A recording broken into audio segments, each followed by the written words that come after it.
ভাই ঈশ্বর আশীর্বাদ দেবেন আপনাকে ফলবন্ত হওয়ার জন্য। শুনুন, রুথকে ঈশ্বর আশীর্বাদ করেছেন। কিভাবে করেছেন? যখন ও ঘরের বাইরে গেছে, ওর হাতেতে একটিও টাকা ছিল না। ওই সময়ের জন্য ও কিছু পাবে এ ভেবে নিয়ে, ওই সময়ের জন্য, একবেলা খাবারের জন্য, ওই সময়ের আহার করার জন্য শীষ কুড়ানোর ক্ষেতেতে গিয়ে যখন ও ফিরে এসছে, একটু সবজির সাথে ফিরে আসেননি। বাইবেলেতে আমরা দেখতে পাই, রুথের পুস্তক 2 অধ্যায়ে 17 পদ থেকে পড়ব। ক্ষেত্রে কোড়াইলে পর সে আপনার কোড়ানো শস্য মারিলে প্রায় 1 ঐপা জব হইল। মানে 2 মিলে যদি সেটা খায় তো 7 দিন ধরে সেটা চলবে, এমন সে আহার পেয়েছেন ও ফলবন্ত হয়েছেন। ঈশ্বর তাকে ফলবন্ত করেছেন। ওই 1 দিনের জন্য চেয়েছে, ঈশ্বর 7 দিনের জন্য দিয়েছেন। ও আশা করেছিল একবেলা খাবার পেয়ে গেলেই যথেষ্ট হবে। একবেলার জন্য ও কিছু আশা করেছিলেন, ঈশ্বর 1 সপ্তাহের জন্য খাবার তাকে দিয়েছেন। আপনি বলবেন, প্রভু একবেলা খাবার পেয়ে গেলে যে যথেষ্ট। প্রভু বলবেন, একবেলার জন্য খাবার কি, 1 সপ্তাহের জন্য আমি তা দিয়ে দেব। এইভাবে ঈশ্বর প্রতিজ্ঞা করবেন। রুথ ফলবন্ত হয়েছেন। দ্বিতীয়, ভাই রুথ, ঈশ্বর কেন আমাদের আশীর্বাদ করেন জানেন কি? অবিশ্বাসী লোক দেখতে পায় এই জন্য। ফলবন্ত হওয়ার জন্য। ঈশ্বর কেন আশীর্বাদ করেন? ফলবন্ত হওয়ার জন্য। ঈশ্বর কেন আশীর্বাদ দেন? অবিশ্বাসী লোক দেখতে পাবে এই জন্য। এর অর্থ জানেন কি আপনি? অবিশ্বাসী মানে কে আছে? কে আছে বলুন? অবিশ্বাসী মানে? অবিশ্বাসী লোক মানে কে? অন্য লোকরা। ঈশ্বর আপনাকে কেন আশীর্বাদ করেন জানেন কি? অন্য লোকরা যেন জানতে পারে। কি জানতে পারবে? ওই দিন রুথ খালি হাতে গিয়েছে, কিন্তু কোথায় গিয়েছিলেন? বোয়াজের ক্ষেতেতে গিয়েছিলেন। ভাই, বোয়াজের ক্ষেতেতে গিয়ে রুথ ফিরে আসার সময় সে খালি হাতে ফিরেননি, মাথার উপরে বোঝা নিয়ে ফিরেছেন। ওই বোঝাকে তুলে নিয়ে এসছেন। লোক ভাববে ও তো খালি হাতে গিয়েছিল। খালি হাতে গিয়েছিল, কোথায় গিয়ে ফিরে এলেন? কেউ তাকে বলবে, বোয়াজের ক্ষেতেতে গিয়ে ফিরে এসছি। ও বোয়াজ মহান ব্যক্তি আছে, ও বোয়াজ ভালো ব্যক্তি আছে। এই অনাথ বিধবাকে সাহায্য করে পাঠিয়েছেন। বোঝাকে মাথার উপর রেখে ফিরে আসছে। এইভাবে যখন আসছে, অবিশ্বাসীরা দেখেছেন যে খালি হাতে গিয়েছিল সেই ব্যক্তি। ও যতটা খাবার দ্রব্য দরকার ছিল সবকিছু নিয়ে আসছে। প্রিয় ভাই ও বোনেরা, যখন ও বোঝা নিয়ে আসছিল, সমস্ত লোক ওকে দেখেছেন। সমস্ত লোক ওকে দেখেছেন খালি জীবনকে পরিপূর্ণ হয়েছে। ঈশ্বর কেন আশীর্বাদ করেন জানেন কি? আপনার চারিপাশের লোক যেন দেখতে পায় আপনি যিশুর উপরে বিশ্বাস করেছেন। আপনার জীবন সম্পূর্ণতার সহিত ও ফিরে আসছে। এটা যেন আপনার আশপাশের লোক দেখতে পায়। আপনার আত্মীয়রা দেখবে, আপনার বন্ধু দেখবে। যিশুর উপর বিশ্বাস করতেই এ কত আশীর্বাদ পেয়েছেন। মালাকি পুস্তক 3 অধ্যায়ে 12 পদেতে, আর সর্বজাতি তোমাদিগকে ধন্য বলিবে, কেননা তোমরা প্রীতিজনক দেশ হইবে। ইহা বাহিনীগণের সদাপ্রভু কহেন। অন্য জাতি তোমাদেরকে দেখে ধন্য বলতে হবে। ধন্য মানে আশীর্বাদ হয়েছে যে লোকেরা। আপনার চারপাশের লোকরা আপনাকে দেখে, আহা, এ কত আশীর্বাদ পেয়েছেন, এ কত বিখ্যাত লোক হয়েছেন। ও প্রভু যীশুখ্রিস্টে বিশ্বাস করার পর অনেক আশীর্বাদ পেয়েছেন। ভাই, আমার স্কুলে তো আমার বন্ধুতা জানতেন আমি প্রভুর উপরে বিশ্বাস করার আগে কেমন দুষ্টতা জীবনযাপন করেছিলাম। প্রভুর উপরে বিশ্বাস করার পর কত আশীর্বাদিত হয়েছি আমার স্কুলের ক্লাসমেটরা তা জানেন, আমার কলেজের সাথীরাও তা জানে। যখনই দেখা হয় তখন বলে থাকেন, প্রভুর উপরে বিশ্বাস করার পর তুমি অনেক আশীর্বাদিত হয়েছ। ভাই, ওরা বলে যখন ওই প্রান্তে গিয়েছি, আপনার পোস্টার দেখে আমি আশ্চর্য হয়েছি যে ওই সতীশ আছে যে আমাদের সঙ্গে পড়াশুনো করেছেন, এত আশীর্বাদ পেয়েছে। ভাই, ওই সময়েও সিঙ্গাপুরে আমার বন্ধুকে দেখেছি, ও এই কথা বলেছিল। স্কুলে আমরা একসাথে পড়াশুনো করেছি, ওই সময় কেউ আমরা কল্পনা করতে পারিনি তুমি এত আশীর্বাদিত হবে। ও কি বলেছে জানেন কি? আপনি মহান নামকে উপার্জন করেছেন, আপনি আমার ক্লাসমেট আছেন, আপনি। আমি গর্ব করি, আনন্দ অনুভব করি। ভাই, ঈশ্বর কেন আপনাকে আশীর্বাদ করে জানেন কি? আপনার চারপাশে লোকেরা জানতে পারে। কি জানবেন? প্রভুর উপরে বিশ্বাস করার জন্যই আপনি এত আশীর্বাদ পেয়েছেন। ওই আশীর্বাদ ধন না হোক, আনন্দ হতে পারে, সন্তুষ্ট হতে পারে, শান্তি হতে পারে, সন্তোষ হতে পারে। প্রভুর উপরে বিশ্বাস করেছেন, এই জন্য শান্তিতে থাকতে পাচ্ছেন। প্রভুর উপরে বিশ্বাস করেছেন, এই জন্য এত আনন্দে থাকতে পাচ্ছেন। প্রভুর উপরে বিশ্বাস করছেন, এই জন্য এত সন্তুষ্টভাবে চলতে পাচ্ছেন। প্রভুর উপর বিশ্বাস করছেন, এই জন্য এত প্রেমের সঙ্গে চলতে পাচ্ছেন, সন্তানদেরকে মানুষ করতে পাচ্ছেন, যেন বলতে পারেন ঈশ্বর আশীর্বাদ দেন। কিসের জন্য? আপনার চারপাশের লোকেরা যেন আপনাকে দেখতে পায়, জানতে পারে। এই জন্য ঈশ্বর আশীর্বাদ দেন, এই বিষয়কে ভুলবেন না। মতি তার 5 অধ্যায়ে 16 পদে এভাবে লেখা আছে। মতি সুসমাচারে 5 অধ্যায়ে 16 পদকে পড়ছি। তদ্রূপ তোমাদের দীপ্তি মনুষ্যদের সাক্ষাতে উজ্জ্বল হোক, যেন তাহারা তোমাদের সৎক্রিয়া দেখিয়া তোমাদের স্বর্গস্থ পিতার গৌরব করে। অন্য জাতিদের সামনে আপনি কত আশীর্বাদ পেয়েছেন, আপনি কত আত্মিক আছেন, কিভাবে প্রকাশ করা হয়েছে। তোমাদের দীপ্তি অন্য জাতিদের কাছে প্রকাশ করে দিন। আলো সন্তান হিসাবে চলুন। আপনার আধ্যাত্মিকতা কি আছে প্রকাশ করুন। আপনার মধ্যে যে ঈশ্বর আছে কত মহান আছে দেখান। তখন অন্য লোকরা তোমার এই ঈশ্বরের প্রতি তারা বিশ্বাস করবে, জানতে পারবে। একদিন এক ব্যাপারী, ওর কাজ শেষ হবার পর ও কি করবে বুঝতে পারছে না। সামনে একটি মণ্ডলী ছিল, তো কি হচ্ছে ভেবে তখন ওই চার্চের ভিতরে ওই ব্যাপারী গিয়েছে। ও একজন নাস্তিক ছিল। ও চুপচাপ বসে আছে, বাক্য প্রচার করার জন্য সে বাক্য প্রচার করছে। ইতিমধ্যে এক ব্যক্তি দাঁড়িয়ে, কি হয়েছে জানেনি, সোজা সে বাক্য প্রচার করছে তার কাছে গিয়েছে। ও গিয়ে কিছু বলছেন, এইভাবে বলতে শুরু করলেন। যখন সে প্রচার করছে, প্রচারক একটু নিচু হয়ে আর কিছু বলবে ভেবে যখন ও কান নিচু করেছেন, ও তখন কানে চড় মেরেছেন। এত লোকের মধ্যে প্রচারককে মারতেই যখন ওর গালেতে চড় মেরেছেন, ও গাল এইভাবে ধরে নিয়ে প্রভু আপনাকে আশীর্বাদ দিক বলার পর চুপচাপ ও বাক্য প্রচার করতে শুরু করলেন। যে মেরেছে ও মেরে বাইরে চলে গেছে। ওই দিন যারা দেখেছেন, আত্মীয় লোকেরা অনেক খারাপ লেগেছে, দুঃখিত হয়েছেন। এমন কেন হয়েছে ভেবেছেন। মণ্ডলী শেষ হওয়ার পর তখন এই নাস্তিক সবাই চলে যাবার পরে ওই প্রচারকের কাছে গেছেন। কি বলেছেন জানেন কি? যদি আমি আপনার জায়গায় থাকতাম ওকে মেরে ফেলতাম। যদি আপনার জায়গায় আমি থাকতাম তো ওকে চুল ধরে ওকে দেয়ালে ঠুকে দিতাম। এত লোকদের সামনে ও এভাবে আপনাকে অপমান করেছেন। আপনাকে মারার পর না আপনি তাকে রাগ দেখিয়েছেন, তাকে কিছু বলেছেন। চুপচাপ আপনি আপনার কাজ করছেন। ঈশ্বর কোথায় থাকে, কি করেন তা আমি জানি না, কিন্তু আজ আপনার মধ্যে ঈশ্বরকে দেখেছি। ভাই, আমাদের আশপাশের লোকদের কাছে আমরা কাকে দেখাবো? প্রভুকে দেখাতে হবে। আমাদের ক্রোধ দেখালে হবে না, আমাদের আবেশকে দেখাবেন না, আমাদের গর্বকে দেখাবেন না, আমাদের অহংকারকে দেখাবেন না। আমরা যেন মূর্খতাকে না দেখাই, আমাদের প্রভুকে দেখাতে হবে। তোমাদের সৎ ক্রিয়াকে দেখে স্বর্গের যেন ঈশ্বর সে মহিমা পেতে পারে। তোমাদের দীপ্তিকে এই জগতেতেই প্রকাশ করুন। ঈশ্বর কেন আশীর্বাদ দিয়ে থাকেন?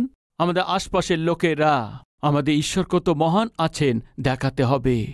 এই জন্য তৃতীয়, রুথ যে বোঝা তুলে নিয়ে এসছেন, ওই বোঝার দ্বারাতে লোকদের সম্মুখে সাক্ষ্য হয়েছেন। রুথ ঈশ্বরের উপরে বিশ্বাস করেছেন, আর ওই ঈশ্বর ওকে আশীর্বাদ করেছেন। যখন কিছু ছিল না এই সময়তেই, যখনকার সঙ্গ ছিল না এই সময়তেই, একবেলা খাবারও ছিল না ওই সময়তেই, তোমারই ঈশ্বরই আমার ঈশ্বর আছে বিশ্বাস করেছে, আর ওই ঈশ্বরই ওকে দেখেছেন, ওই ঈশ্বরই ওকে আশীর্বাদ দিয়েছেন। জগৎ দেখেছে। যখন লোক আপনাকে দেখে, আপনার এই গরিব অবস্থাতেই ঈশ্বরের উপরে বিশ্বাস করা, আরাধনা করার জন্য যখন লোক দেখে, আপনাকে এইসব দেখে লোক যেন বলতে পারে ও ঈশ্বরের উপরে বিশ্বাস করেছে, এই জন্য দুঃখ দূর হয়ে গেছে, ওই প্রভুর উপরে বিশ্বাস করেছে, এই জন্য ও জীবন এত উঁচু করেছেন। আর তৃতীয়, বিতরণ করার জন্য। ঈশ্বর কেন আশীর্বাদ দেন? বিতরণ করার জন্য। দেখবেন, আসুন 2:18 আমরা পড়ছি। পরে সে তাহা তুলিয়া লইয়া নগরে গেল, এবং তাহার শাশুড়ি তাহার কোরানো শস্য দেখিল, আর সে আহার করিয়া তৃপ্ত হইলে পর যাহা রাখিয়াছিল। কি লেখা আছে? তাহা বাহির করিয়া তাহাকে দিল। ঈশ্বর কেন আমাদের আশীর্বাদ দেন জানেন কি? বিতরণ করার জন্য। ভাই, রুথ যখন খেতেতে গিয়ে পরিশ্রম করে কাজ করেছেন, আর ওই পরিশ্রমকে যখন বোয়াজ দেখেছেন, বসো, তুমি এখানে এসে বসো, কিছু খাদ্যকে দিয়েছিলেন, ওই খাবারগুলো খেয়েছেন, তৃপ্ত হয়েছেন, আর কিছু বাঁচিয়ে রেখেছেন। কেন বাঁচিয়ে রেখেছেন জানেন কি? তার শাশুড়িকে দেওয়ার জন্য।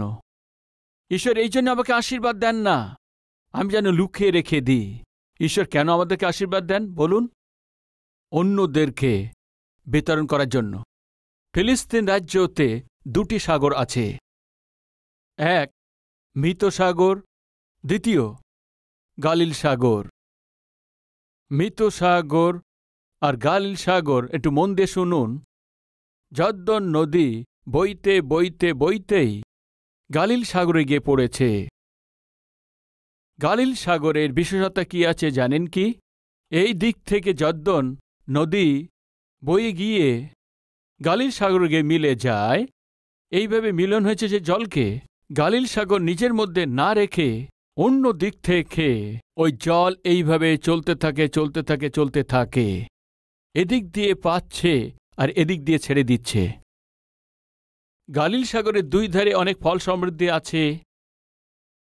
গালিল সাগরের মধ্যে ভিন্ন ধরনের মাছও আছে। ওই গালিল সাগরের উপরে নির্ভর করে অনেক লোক জীবিকা করছেন। গালিল সাগর কেন আশীর্বাদ আছে বলতে, ও একদিক থেকে পেয়ে থাকে আর অন্য দিক থেকে বিতরণ করে। এখন মন দিয়ে শুনুন, এই গালিল সাগরের যে ছেড়ে দিয়েছে সেই জল বইতে বইতে বইতেই ওই মৃত সাগরে গিয়ে মিশে যায়। মৃত সাগরে কি স্বভাব আছে জানেন কি?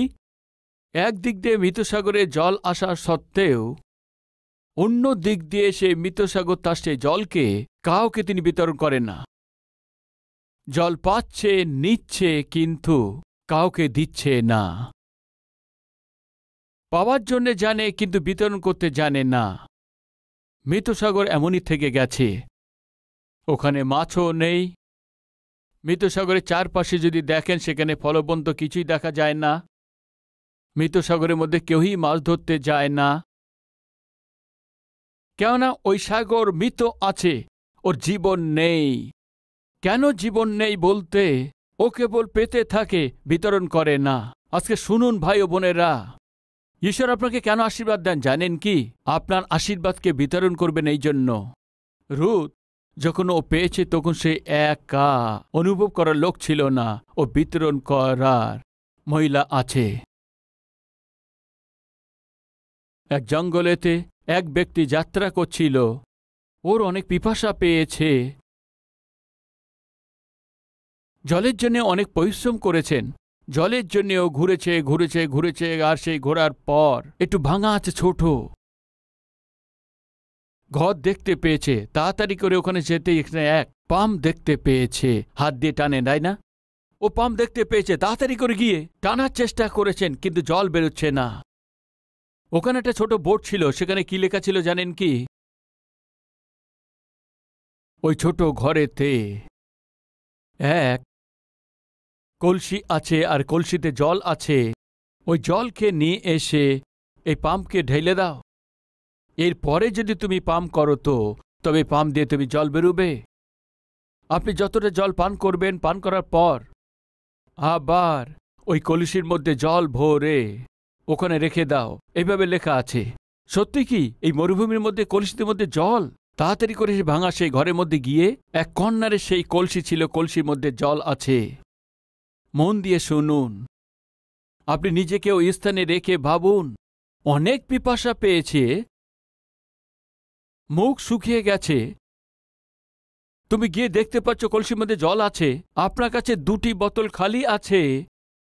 তাড়াতাড়ি করে কলসির জলকে পান করে বোতলকে ভরে নিয়ে চলে যাবেন, না কলসির জলকে নিয়ে এসে পাম্পের মধ্যে ঢেলে কল টানার পর আপনার যতটা জল দরকার ভরে নিয়ে পান করে এরপর কলসিকেও ভরে নিয়ে রাখবে?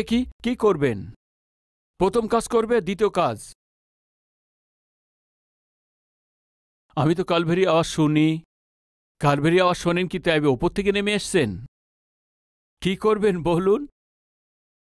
শুনুন, মনে করুন পাম্পের মধ্যে আপনি জল ঢেলে দিয়েছেন। জল ঢালার পর সম্পূর্ণ কলসি খালি করার পর টানার পরে যদি জল না বেরোয় তো এই কলসি জলও গেছে, এদিক দিয়ে পাম্প দিয়ে জলও বেরোচ্ছে না, সব গেছে। আর যদি পাম্প দিয়ে জল বেরোয় তাহলে আমিও পান করতে পারি, আবার কলসি পূর্ণ করতে পারি, আর সে কলসি ওখানে রাখাতে অন্যদের জন্য, তারপরে আবার অন্য সকলের জন্য, এরপরে বংশের পর বংশের জন্য এ পাম্প জল দিতেই থাকবে। বুঝতে পারছেন আপনি? আজ যদি কলসির জল এতে ঢেলে দিয়ে কল টানলে আবার জল আসলে পুনরায় সে কলসি ভরে রাখলে, শুনুন, বংশের পর বংশ জল পেতেই থাকবে। এখন একে কি করতে হবে? একে কি করতে হবে? যেন অন্য কেউ জল পেতে পারে এই ভেবে নিয়ে আমি পান না করে যদি জল ঢেলে দেই, যদি জল না বেরোয় তাহলে আমার কি হবে? অন্যের বিষয়ে আমাকে কেন ভাবতে হবে? আমার পরে অন্য লোকদের জন্য কেন ভাবতে হবে? কলসিতে জল আছে, আমি পান করলে যথেষ্ট আছে, তাড়াতাড়ি জল পান করে নিজের বোতল ভরে নিয়ে যদি নিজের পথে চলে যায়, তবে শুনুন, আর কখনো ওই পাম্প থেকে জল বেরোতো না। ভাই, স্বার্থপরের জন্যই এই জগতের কখনো কখনো ভালো হতে পারে না। এই জগৎকে ভালো করতে পারেন যিনি, আপনার পরিবারের, আপনার আত্মীয়ের, আপনার বন্ধুদের ভালো করার জন্য কে আছে জানেন কি? আপনি পেয়েছেন সেই আশীর্বাদ অন্যদের কাছে বিতরণ করেন। যে কলা গাছ আছে না, ও কেবল একটি কলা দেয় না, কি ফলন দেয় বলুন?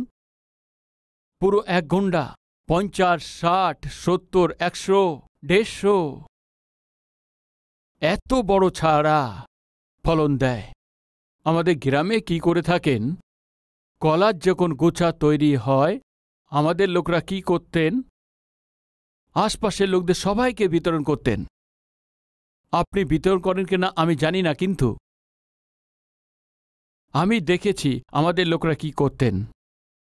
ওই গাছ ভালোভাবে ফল দিলে ফল কাটার পর একে দাও, ওকে দাও, এইভাবে সবাইকে বিতরণ করতেন।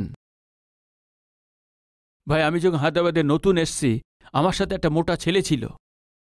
ও হসপিটালে ভর্তি হয়েছে। ওকে হসপিটালে কেন রেখেছে বলতে গিয়ে, কলা গাছেতে কলা কাঁদিয়ে এসছে, যখন ও কাটতে হবে তখন কি করবেন? 1-2 খেয়ে বাকি সব অন্যদের বিতরণ করবে, কিন্তু তা নয়, সমস্ত গোছা রেখে ভাই সম্পূর্ণ খেয়ে নিয়েছে। ও এমন হয়ে গেছিল, নিয়ে গিয়ে হসপিটালে দিয়ে দিয়েছেন। সাবধান ভাই, আমার আছে সব ভেবে নিয়ে যদি আপনি সব খেয়ে নেন তো এত বেড়ে যাবে। এই ফলকে দেখুন, এ লুকিয়ে রাখে না, কি করেন জানেন কি? দিয়ে দেন। প্রত্যেকটি গাছ এবং উদ্ভিদকে দেখুন, এরা কি করে থাকেন। এদের ফল হয় না হয় ওদের ফুল হয়। কি করেন?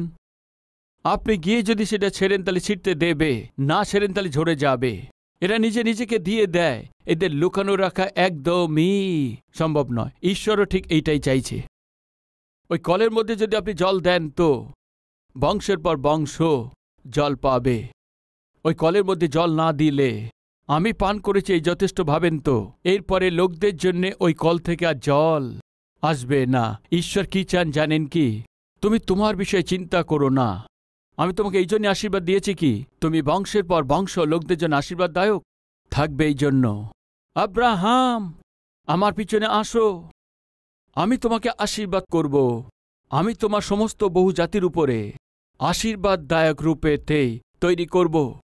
আজ যারা আমার কথা শুনছেন ভাই ও বোন, আপনি বংশের পর বংশের উপরে আপনি আশীর্বাদদায়ক হন। এই জন্য ঈশ্বর আপনাকে আশীর্বাদ দিয়েছেন। এইটাই, আমি একা আশীর্বাদ পেয়েছি যথেষ্টই, কেবল একা খুশি হলেই যথেষ্ট, আপনি একা ভালো হলেই যথেষ্ট। এ মন্দ চিন্তা আপনাকে আনন্দ দেবে না, শান্তি দেবে না, খুশি দেবে না। আমি শুধু নয়, আমার সাথে অনেক লোক ভালো থাকতে হবে। আমি শুধু নই, আমার সাথে অনেক লোকরা যেন আনন্দে থাকতে পারে। আমি শুধু নই, আমি যে আশীর্বাদ পেয়েছি বিতরণের দ্বারাতে, আমার আত্মীয়, আমার বন্ধু, আমার আপনজন সবাই আশীর্বাদ পাবে। ভাই, রুতের নাম ইতিহাসে কেন লেখা হয়েছে জানেন কি? ও তার আশীর্বাদকে বিতরণ করার স্ত্রী ছিল। এই জন্য ঈশ্বর আশীর্বাদ দেবেন কি? ইয়েস। কেন আশীর্বাদ দেন? ফলবন্ত হওয়ার জন্য। কেন আপনাকে আশীর্বাদ দেন? অন্য লোক যেন দেখতে পায়। কেন আশীর্বাদ দেয়? বিতরণ করার জন্য। এই 3 আশীর্বাদ, এই 3 অদ্ভুত গুণ আমরা জীবনভর যেন দেখাতে পারি। প্রার্থনা করবেন, প্রত্যেকে প্রার্থনার জন্যে সহভাগী হন।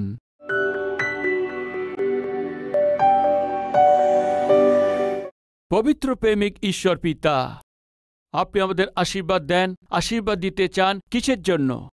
যেন আমরা অনেক আশীর্বাদিত হই। কিসের জন্য? আমাদের ফল যেন আরও অনেক লোক দেখতে পায়। কিসের জন্য? কেননা আমরা বিতরণ করতে পারি। এই জন্য যে আশীর্বাদ দেওয়া যায় না সেটা অভিশপ্ত হয়। যে আশীর্বাদ অন্যরা পেতে পারে না, যারা অন্যরা দেখতে পায় না, ও শেষ হয়ে যায়। ফল না দেয় এমনই জীবন আপনাকে অপমানিত করেন। আজকে আমাদের সঙ্গে সোজা স্পষ্ট কথা বলেছেন। আপনার থেকে আলাদা হয়ে আমরা কিছুই করতে পারি না পিতা। আপনাতে থাকলে তবেই আমরা অনেকভাবে ফলবন্ত হব। আপনার সঙ্গে থাকা জীবন আমাদেরকে দিন, যীশু খ্রিস্টের নামেতে চাইছি পিতা, আমেন।